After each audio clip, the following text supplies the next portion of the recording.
বলছি আজ খাবারে কি করব, ভাত না রুটি? তোমাকে রোজ রোজ বলতে হয় কেন বৌমা? তোমাকে একদিন বলেছি না যে আমাদের বাড়িতে ভাত রুটি দুটোই হয়? রোজ রোজ এক কথা জিজ্ঞাসা করবে না। এটা তুমি আসার পর থেকে না বৌমা, এটা আমি আসার আগের থেকে এই রুটিন চলে আসছে আমাদের পরিবারে। ভাত রুটি দুটোই আমাদের বাড়ি করতে হবে। উফ, রোজ রোজ এক কথা বলে আমার মাথার উপর খেয়ে ফেলবে। ভাত রুটি দুটোই করতে হবে, যা গরম পড়েছে, উফ খুব কষ্ট হচ্ছে। বোঝো তোমরা সবকিছুই, শুধু আমাকে না জ্বালিয়ে তোমাদের শান্তি নেই। প্রত্যেকদিন এক কথা বলে আমাকে একদম জ্বালিয়ে মারবে। জিজ্ঞাসা করার দরকার ছিল তাই জিজ্ঞাসা করলাম। উফ,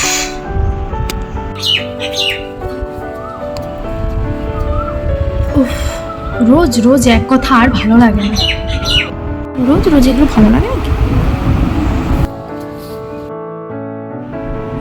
এই বড় বৌমা, কি হয়েছে মা?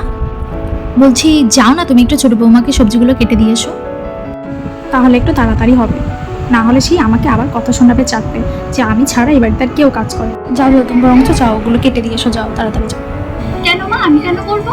আমি তো করতে পারবো না। আমার কাজ বাইরের আর ঘরের কাজ করা, আমার তো রান্না করার কাজ নয়। রান্না আমি কেন করবো মা? আমি ঘর আর উঠোন ছাড়বো, বাস। তাহলে তুমি কি করবে? তোমার শুধু ওই ঘর আর উঠান ঝাড় দেওয়াই তোমার কাজ বুঝি? হ্যাঁ, তো আপনি করুন, আপনি তো বসেই রয়েছেন না, যান আপনি করুন গিয়ে। আমি তো পারবো না বাপু, আপনি গিয়ে করুন গিয়ে। এই বয়সে এসে আমি তোমাদের দুজনের থাকতে কাজ করব না? তাহলে তোমরা দুজনা কি করতে রয়েছো বাপু?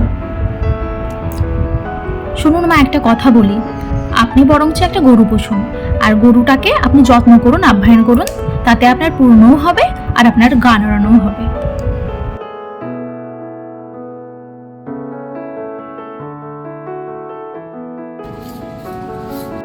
এক একজনের উপর দিয়ে বাবা, কাউকে কিছু বলার জো নেই।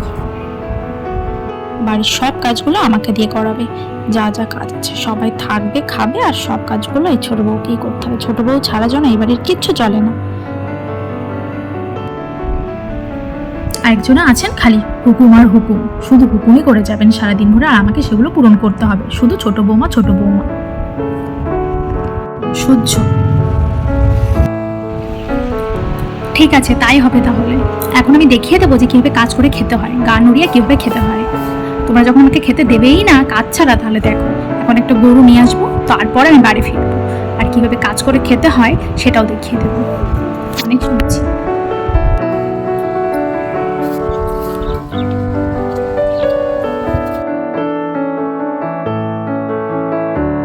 ছোট, তুমি না ভালোই করেছো মাকে গরু কেনার কথা বলে।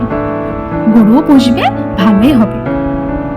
শোনো দিদি, মা যখন গরুটা পুষবে সেজন্য একা একা না পুষে, কারণ তুমি তো বললে না যে তোমার শুধু বাইরের কাজ করার দায়িত্ব, ঘরের কাজ করার দায়িত্ব নেই।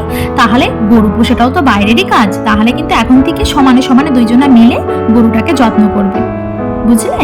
শুধু শুধু ওই বসে থাকবে না, সব সময় গরুর পিছনে থাকবে, গরু নিয়েই থাকবে। আমাকেও করতে হবে।